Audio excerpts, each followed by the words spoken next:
प्रिय विद्यार्थियों, नमस्कार। हम पढ़ रहे थे विभिन्न क्षेत्रों में पत्रकारिता, जिसमें आपने सबसे पहले शब्दावली पढ़ी। शब्दावली के बाद आपने पत्रकारिता का एक प्रकार पढ़ा जिसका नाम था वाणिज्यिक पत्रकारिता। तो वाणिज्यिक पत्रकारिता में आपको विस्तार से हमने समझाया था कि वाणिज्यिक पत्रकारिता क्या होती है, यानी वाणिज्य संबंधी, व्यापार से संबंधित, फसलों से संबंधित या विश्व बाजार के अंदर जो भी कार्य होते हैं उन सब से संबंधित जो जानकारी होती है वो वाणिज्यिक पत्रकारिता में दी जाती है। उसी वाणिज्यिक पत्रकारिता का अगला बिंदु है वाणिज्यिक पत्रकार में योग्यता या गुण। तो अगला बिंदु क्या है हमारा?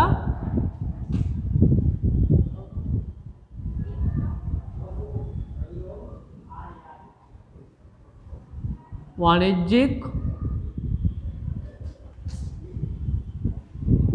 पत्रकार की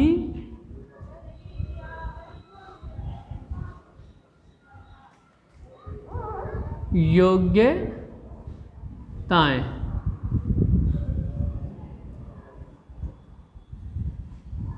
यानी वाणिज्यिक पत्रकार बनना है तो उस पत्रकार के अंदर क्या क्या योग्यताएं होनी चाहिए। पहली योग्यता है उसकी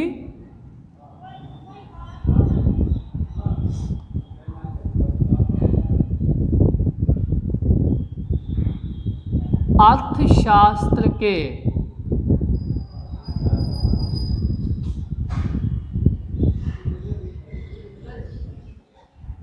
सामान्य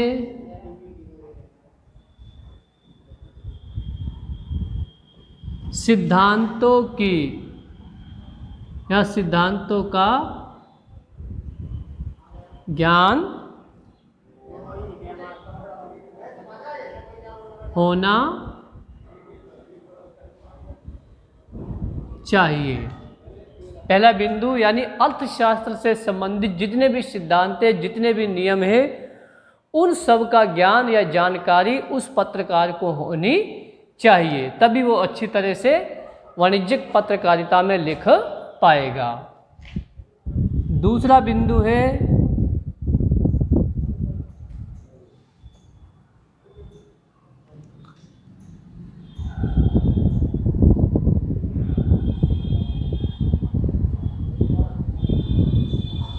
कीमतों के उतार चढ़ाव का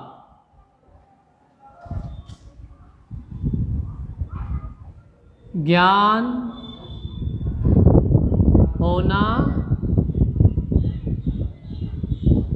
चाहिए।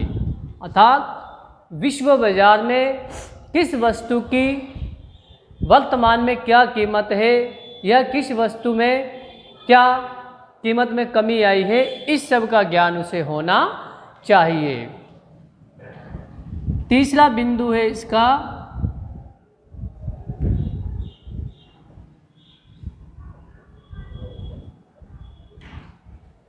उत्पादन से लेकर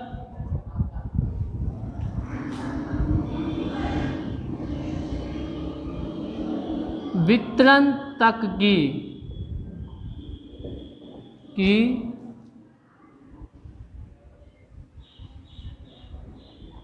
प्रक्रिया का ज्ञान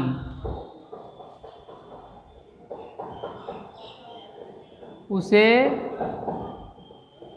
होना चाहिए। यानी किस वस्तु का उत्पादन कितनी मात्रा में हुआ है, उसका वितरण किस तरीके से करना है, किस किस क्षेत्र में करना है, और उस वितरण की प्रक्रिया क्या रहेगी, यानी किस प्रक्रिया के तहत उसको वितरित करना है, इस सब का ज्ञान उसे होना चाहिए। नंबर 4,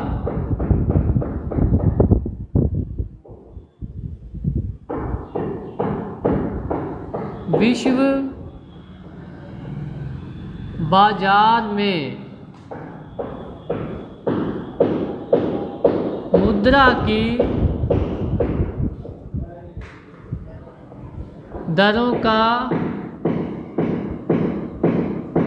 ज्ञान, यानी विश्व बाजार में किस मुद्रा की क्या दर है, पौंड का क्या हिसाब है, डॉलर का क्या हिसाब है, दिनार का क्या हिसाब है, या भारतीय रुपया विश्व मुद्रा के अनुसार किस स्थिति में है, इस सब का ज्ञान उसको होना चाहिए।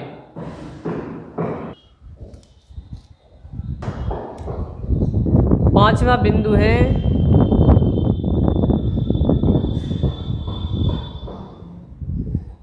कीमत बढ़ने में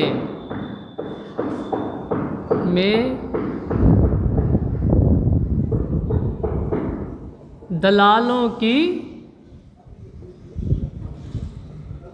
भूमिका, अर्थात विश्व बाजार में या राष्ट्रीय स्तर पर कीमतों में जो कम बढ़ रही है उसमें दलालों का योगदान या हाथ कितना है। अगला बिंदु है छठा जो है अपना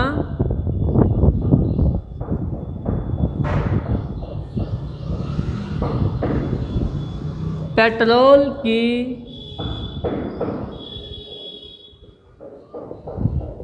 कीमतों में कमती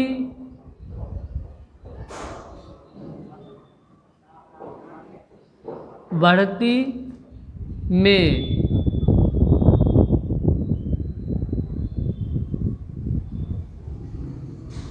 वैश्विक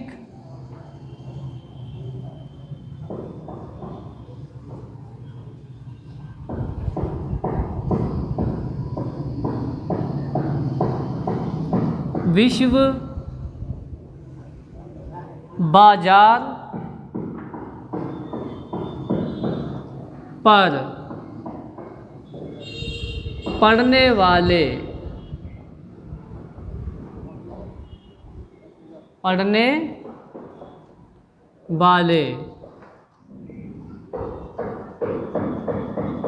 प्रभाव का ज्ञान।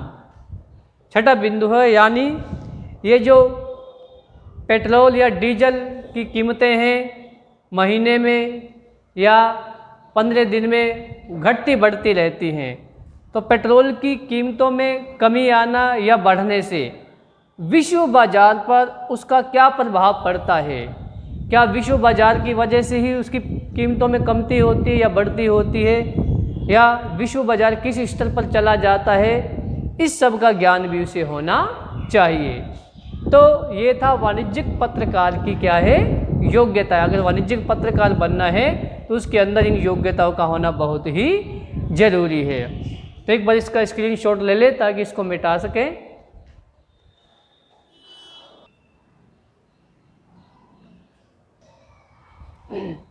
तो अपना अगला बिंदु है अदालती पत्रकारिता। तो अदालती पत्रकारिता में क्या है, अपराध समाचारों में ही अदालती समाचारों को भी समझा जाता है। थोड़ा सा सिर्फ अंतर होता है, अदालती में तो अदालत के अंदर के जो कार्य हैं, जो प्रक्रिया है, उसी के बारे में जानकारी समाचार पत्रों में दी जाती है। उसके बाद क्या है, अदालती कार्यवाही से संबंधित समाचारों को अदालती पत्रकारिता कहते हैं। यानी अदालत के अंदर अपराधी के ऊपर क्या निर्णय लिया जा रहा है, क्या अपराध सिद्ध हुआ है, किस नियम के तहत उस पर अपराध सिद्ध हुआ है, इस सब की जानकारी उसमें दी जाती है। और इस पत्रकारिता में विशेष प्रकार की गंभीरता की भी आवश्यकता पड़ती है। यानी जो फैसला लिया गया है, जिस नियम के तहत लिया गया है, उनके ऊपर गंभीरता से विचार किया जाता है। फैसले में उल्लेख किए गए जितने भी तथ्य हैं, उन सब की ठीक से समझ होना उस पत्रकार के लिए बहुत ही आवश्यक है। उसे कहते हैं अदालती पत्रकारिता। उससे अगला बिंदु है हमारा अपराध पत्रकारिता। अभी बताया मैंने आपको कि अदालती पत्रकारिता में ही इस पत्रकारिता का भी गिना जाता है, लेकिन वो अदालत के अंदर, ये अदालत के बाहर, अर्थात कानून का जो उल्लंघन करते हैं वो अपराध कहलाता है। और कानून का उल्लंघन कहाँ होता है? अदालत से बाहर, यानी समाज में होने वाली आपराधिक घटनाएं जो होती हैं वो समाचारों की सुर्खियों के रूप में सामने आती हैं। सुर्खियां मैंने पहले भी बताया था, ऐसी घटनाएं जो विशेष चर्चा में होती हैं उनको सुर्खियां कहा जाता है। तो समाज के अंदर कहाँ किस प्रकार की कैसी घटना घटित हुई है, उस घटना के ऊपर फिर पुलिस क्या है, कार्यवाही करती है।